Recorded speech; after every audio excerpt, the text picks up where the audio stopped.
Now at 4, the Supreme Court is hearing arguments in a landmark case that could shift the foundation of internet law.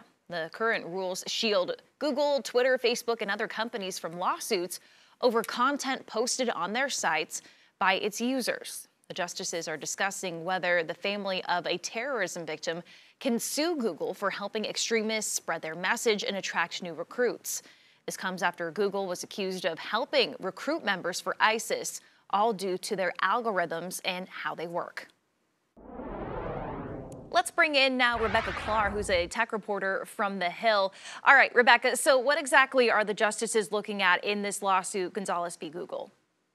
Yeah, so at the center of the lawsuit is really this controversial provision called Section 230. It's part of the 1996 Communications Decency Act, and it's been getting a lot of heat in Congress and on the state level from both sides of the aisle. This is the first case that's really dealing with that provision that's headed to the Supreme Court. So it's the first time that we're really going to hear all of the justices weigh in and sort of decide how they feel about this provision. And at its core, what Section 230 does is it prevents social media companies or internet companies from being held legally responsible for content that's posted by a third party. So if you see content on Google, on Facebook, and it's posted by a third party, uh, those companies can't be held responsible if they're sued over it. And it's sort of been the basis that has prevented a lot of lawsuits against tech companies. But what's at the core of this case and what the Supreme Court was discussing today during its oral arguments is if Section 230 should also apply to how companies use algorithms to recommend content to its users, and if that should also be considered protected under Section 230, or if by design and by those decisions, if tech companies are acting in a different way, that should mean that they are responsible for those decisions. And you sort of alluded to it right there, but depending on how the justices weigh in on this, how could this ruling impact people like you and me who use the internet every single day?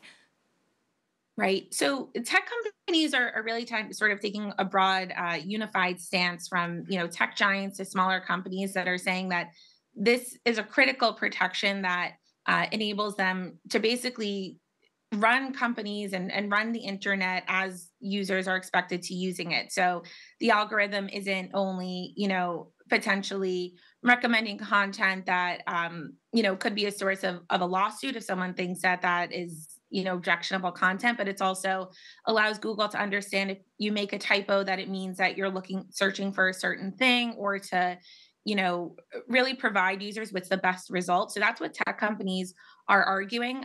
But what's before the court and before the justices, and what they've been really digging into today in their arguments, is where should that line be drawn, and at what point are tech companies maybe acting like a publisher, or how those terms should be really defined. And I feel like there's a big gray area there. And as we become more used to having social media companies as a daily part of our lives, this might not be the first case that the Supreme Court will take up. What else could they be looking at down the road?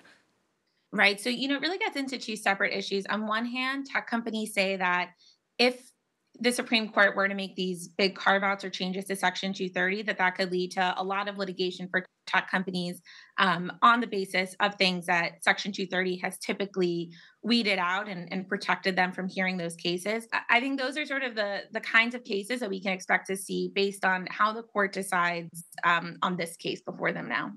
It'll certainly be interesting to see what comes out of this. Rebecca Klar with The Hill, thanks so much for joining us. Thank you.